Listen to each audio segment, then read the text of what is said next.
నేను ఒకటే అడుగుతున్నాను, గతంలో అంబేద్కర్ జయంతులు ఎన్నో జరిగినాయి పోయినాయి, కానీ పోలీసు వాళ్ళకి ఇక్కడ అధికారులకు రావాల్సిన అవసరం ఏముంది? ఇక్కడ ఏమైనా శత్రువులు వచ్చిరా, బయట ఎవరైనా తీవ్రవాదులు వచ్చిరా, లేకపోతే నక్సలైట్లు వచ్చిరా? మా సమాజానికి పోలీసు వాళ్ళు చెప్పాలి. మేము ఒకటే డిమాండ్ చేస్తున్నాం. మేము కూడా గతంలో 5 ఏళ్ళు ప్రభుత్వంలో ఉన్నాం. ఎక్కడ ఒక పోలీసు పంచాయతీ లేదు. ఇవాళ అత్యధికంగా బలైపోతారు పోలీసు అధికారులే. ఇక్కడ ఎందుకు సస్పెండ్ అవుతున్నారు?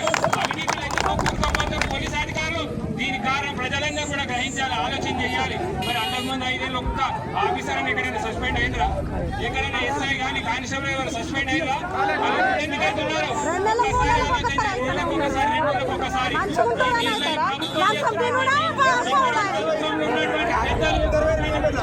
దౌర్జన్యాలు, ఇక్కడ ఉన్నటువంటి కొంతమంది చెంచగల మాటల్ని ఇవాళ మీరు బలైపోతున్నారు. అందులో భాగంగానే ఇవాళ సిఐ కూడా బలైపోతూ ఉన్నాడు. ఈ సిఐ మీద కేసులు పెట్టడం, ఇలా SC ST atrocity case book చేయాలా, పనులతో ఫ్లెక్సీలు ఇప్పించినాక ఆ సెక్రటరీ మీద కూడా డిమాండ్ సస్పెండ్ చేయాలని చెప్పి మా వాళ్ళందరూ కూడా డిమాండ్ చేస్తా ఉన్నారు. ఎందుకంటే ఈ రోజు అంబేద్కర్ జయంతి ప్రపంచవ్యాప్తంగా సంతోషపడే రోజులు. ఇవాళ బహుజనులు, ఎస్సీలు కావచ్చు, ఎస్టీలు కావచ్చు, బీసీలు కావచ్చు, ఇక్కడ ఉన్న అధికారులు అందరూ కూడా తెలుసు, ఈ అంబేద్కర్ పుణ్యాన మాకు ఉద్యోగాలు వచ్చినాయి, ఈ అంబేద్కర్ పుణ్యాన మాకు పిల్లలు కాలేజీలలో చదువుతున్నారని ప్రతి ఒక్కరికి తెలుసు. ఇవాళ 10% లబ్ధి పొందుతున్న ఓసీలు ఎవరైతున్నారో, రెడ్డిలు కావచ్చు, వైశ్యాస్ కావచ్చు, వీళ్ళందరూ కూడా మరి అంబేద్కర్ కు కృతజ్ఞులై ఉండాలి. ఆయన అంబేద్కర్ గారు రాజ్యాంగంలో ఆర్టికల్ 16లో పొందుపరిచింది కాబట్టి ఎవరైతే నిరుపేదలు ఉన్నారో వాళ్ళందరూ కూడా ఇలా 10% రిజర్వేషన్ పొందుతున్నారు.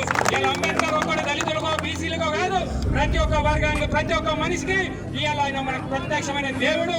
ఇవాళ అందు గురించి ఇవాళంతా గణనీయమైన దినం రోజు.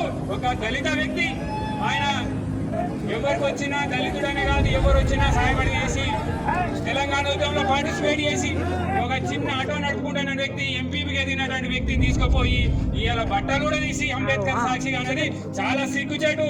ఇవాళ దళిత సమాజం అంతా సమాజానికి బేషరతుగా క్షమాపణ చెప్పాలి అధికారులు అని చెప్పి తెలియజేస్తా ఉన్నా. వెంటనే సాయిల్ను తీసుకొచ్చి మరి డిఎస్పీ గారు కూడా చర్యలు కేసు బుక్ చేస్తే డెఫినెట్ గా మేము కూడా మీకు కోఆపరేట్ చేస్తాం. మేము కూడా ఎందుకంటే రాజ్యాంగం అంటే మా కూడా గౌరవం, అధికారులు అంటే ఎందుకంటే ప్రభుత్వ అధికారులు కూడా చెప్పగానే మీరు బలివడం మాకు కూడా ఇంట్రెస్ట్ లేదు. ఎందుకంటే మేము చూసినాం, అధికారం నుండి కూడా చూసినాం. కాబట్టి దయచేసి మీరు వెంటనే మా సాయంలో తీసుకొచ్చి మరి అదే కేసు బుక్ చేసి మిగతా కార్యక్రమాలు చేపట్టాలని చెప్పి డిఎస్పీ గారు కోరుతా ఉన్నాం. అంతవరకు దయచేసి అందరూ కూడా సహనంతో ఉండాలి. అది కూడా తీసుకుపోయారు.